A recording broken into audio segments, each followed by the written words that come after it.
بسم الله الرحمن الرحيم. ولادي وحبايبي طلبة جريد 5، تعالوا مع بعض النهارده نحل weekly assessment week 6. model A first question choose the correct answer. question number 1 يا ولاد بيقول لي the remainder of the division problem. الريميندر اللي بيبقى موجود اللي بيتبقى من الديفيجن problem represent by the mixed number فين؟ الريميندر بيتكتب فين في الميكسد نمبر هنا؟ تعالى معايا كده نشوف أصل المسألة دي إيه. 4 3 over 5. أصل المسألة دي هي كانت في الأصل improper.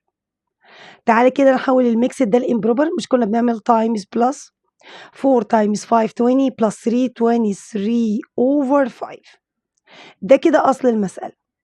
تمام كده؟ طيب أنا بقى همسح دي خالص وتعالى نرجع المسألة تاني من improper لميكسد. لما كنت باجيبها لك improper وباقول لك حولها لي لميكسد كنت باقول لك إيه؟ اعمل long division.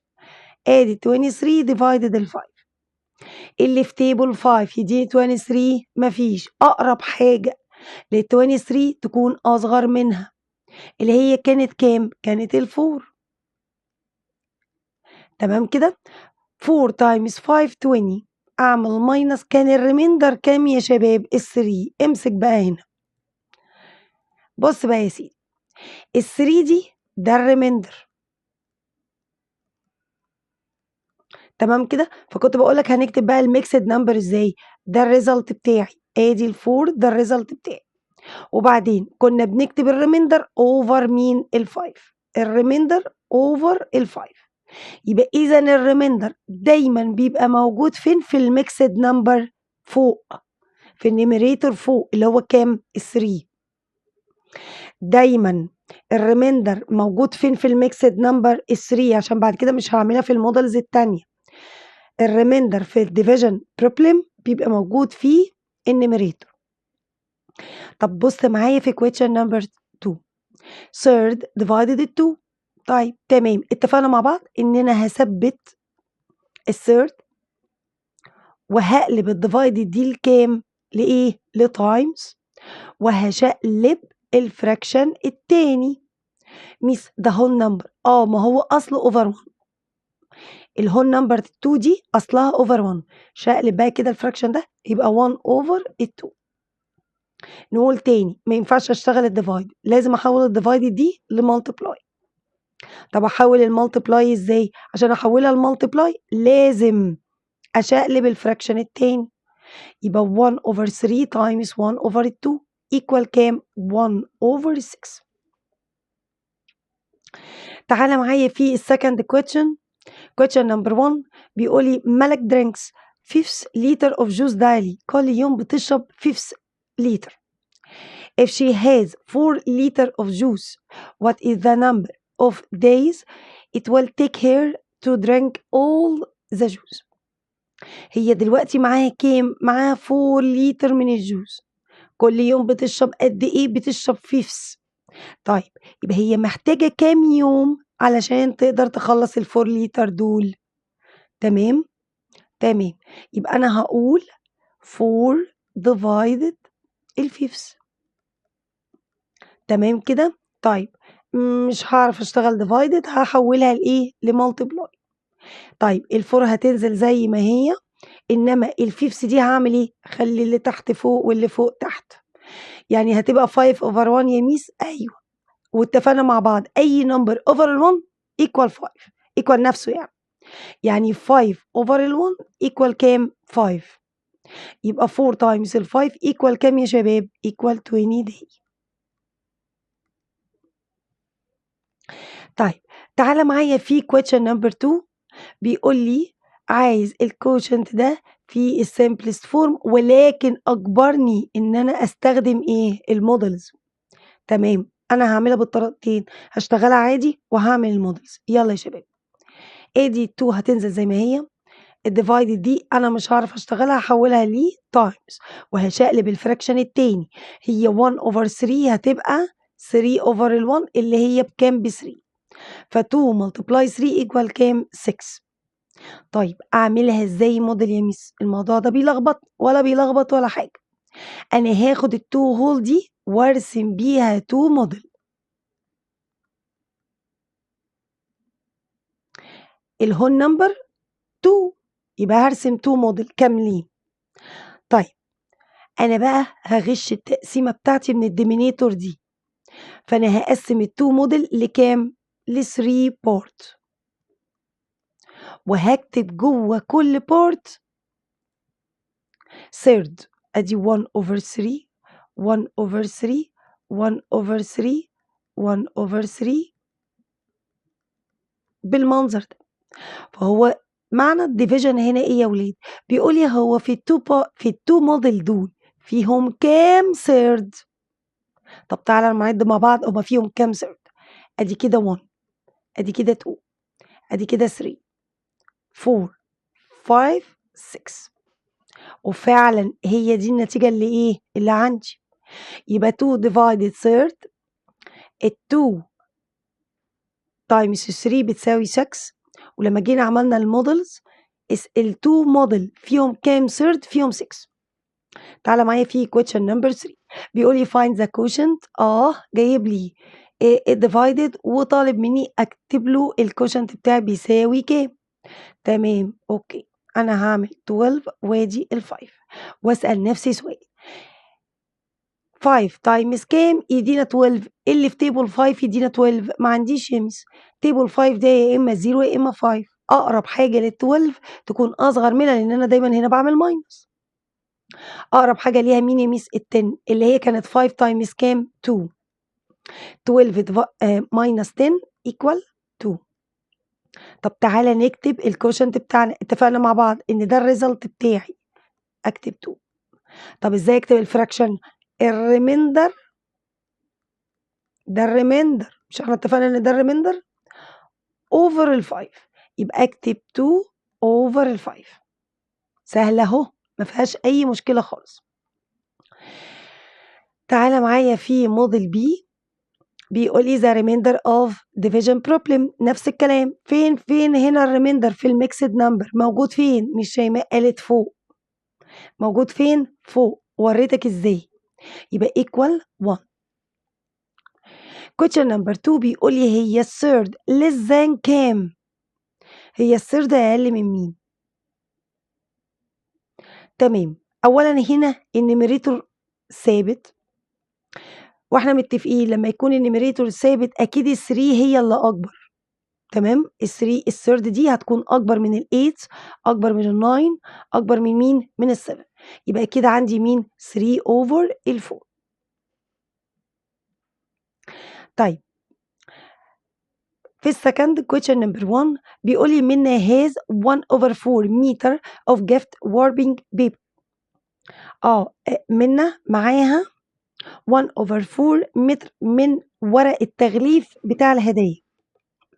If she has 2 identical gifts and use the same amount of paper to wrap each gift, what amount of paper did she use for each gift؟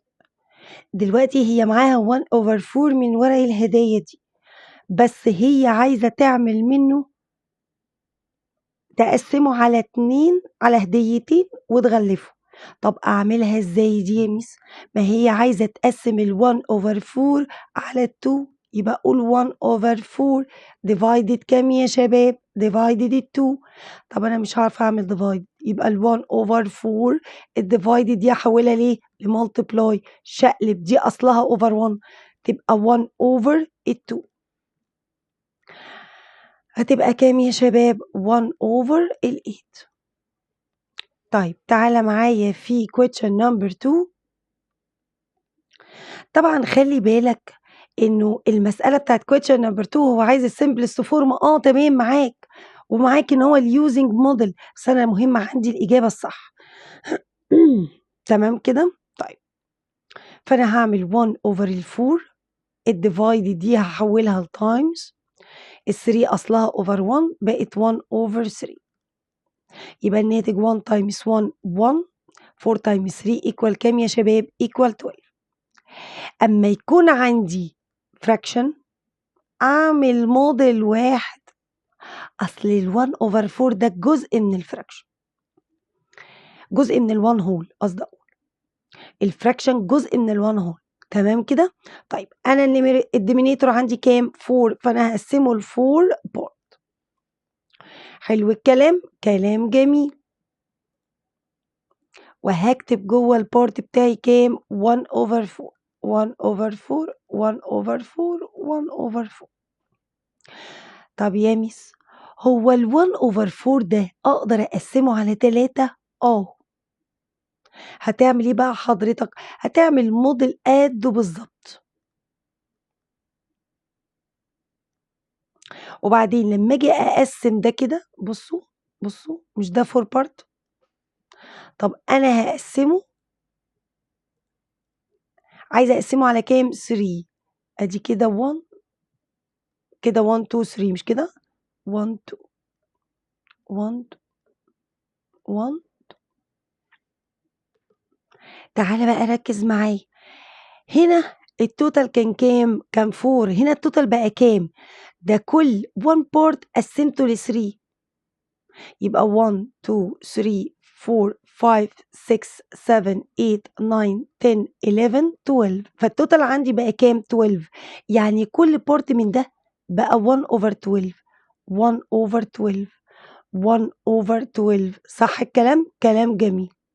يبقى إذًا ال1 over 4 دي خدت بالك من الجزء ده كده مش ده كده 1 over 4 لمّا آجي أقسّمه على 3 كل واحد فيهم هياخد كام؟ 1 over 12 تمام زي ما قُلنا. تاني مش ده 1 over 4 هو نفس الpart ده 1 over 4 بس أنا ده قسّمته على كام؟ 3 فلمّا قسّمته على 3 الtotal بتاعي بقى 12 يبقى كل part من دول 1 over 12 يبقى كل واحد فيهم هياخد كام؟ 1 over 12 زي ما عملنا. find the quotient هات لي الquotient بتاعك تمام آدي 11 divided 3 اللي في table 3 يدينا 11 ما فيش يا ميس أقرب حاجة في table 3 تكون أقل من ال11 عندي كام؟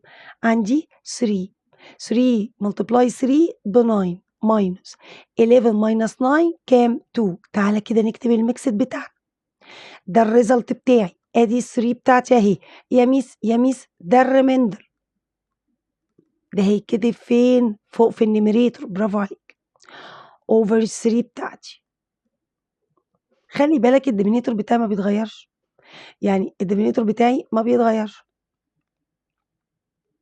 آخر موديل معايا عندي model C question number 1 بيقول لي عندي fraction represent dividing 17 pound equally among 3 boys is فأنا دلوقتي لو عايزة أقسّم ال17 divided 3 آدي 17 divided 3 اكتبها في صورة fraction آدي 17 divided 3 هو ده اللي هو عايزه اللي هو letter C. ركّز بقى معايا في المسألة اللي غالبية الطلبة بيقعوا فيها. بيقول لي ال1 over 7 multiply space equal to أعمل دي إزاي؟ أشتغل دي إزاي؟ دايمًا باقول للطلبة عندي لمّا تلاقي مسألة زي دي مش عارف تحلّها، مش عارف تعمل times ولا عارف تعمل divided هات مسألة زيّها تكون بشكل مبسّط شوية تمام؟ طيب أنا عندي هنا times space equal digit طب أنا هاكتب لك 5 times space equal 25 لمّا كنا بنجيب الmissing number ده كنا بنعمل إيه؟ كنت باعمل 25 divided ال5 مش كده؟ باعمل دي divided عشان أجيب الmissing number دي كنت باعمل 25 divided 5 تمام؟ كنت بتطلّع لي الناتج ده إيه؟ فنفس الكلام هاعمل ال2 divided ال1 over 7 يبقى 2 divided 1 over 7 أنا مش هاعرف أشتغل divide فاكتب 2 واحوّل الdivided دي لإيه؟ لtimes شقلب الفراكشن التاني 7 هتطلع لي بكام يا شباب؟ ب14 اللي هي الletter D. حلو question number 2 ده اللي هو الsecond question في مكان فاضي هنا تحت. طيب question number 1 بيقول لي 1/6 of food was left after the party. فرح distributed the remainder. كان في party بقى وكده واتبقى أكل 1/6. ففرح قالت إيه بقى؟ أنا هاعمل distributed، هاقسّم الremainder اللي اتبقى ده equally على كام؟ 5 need people. يعني أنا هاقول كده 1/6 divided ال5 people. تمام، miss مش هاعرف أشتغل divide. تمام، يبقى هاثبّت ال1/6 والdivided دي هاحوّلها لtimes وهاشقلب الfraction التاني اللي هو أصله over 1 هيبقى 1/5. تبقى كام يا شباب؟ 1/30. question number 2. نفس الكلام، عايز الmodel بتاع الdivided ده وفي نفس الوقت هنحلّها برضه. تعالَ نشتغل مع بعض. مش هاعرف أشتغل divided يا miss، يبقى 1/7 divided ده هاحوّلها لmultiply وهاشقلب الfraction التاني هو أصله over 1 يبقى 1/2 هتبقى equal 1/14. تعالَ مع بعض نعمل الmodel بتاعنا. اتفقنا مع بعض أولي fraction يبقى أنا هاعمل model واحد.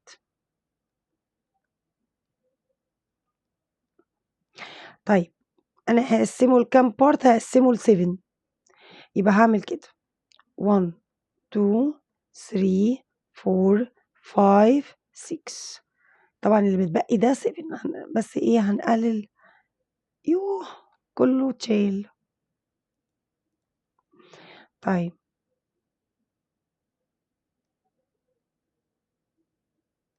1 2 3 4 5 6 آدي كمان 7. تمام؟ طيب هو بقى بيقول لي طبعًا ده بالنسبة لي 1/7. هل ال1/7 ده أعرف أقسّمه على 2 person؟ لأ مش هينفع. طب أعمل إيه يا miss؟ قال لي حضرتك هتعمل نفس الmodel.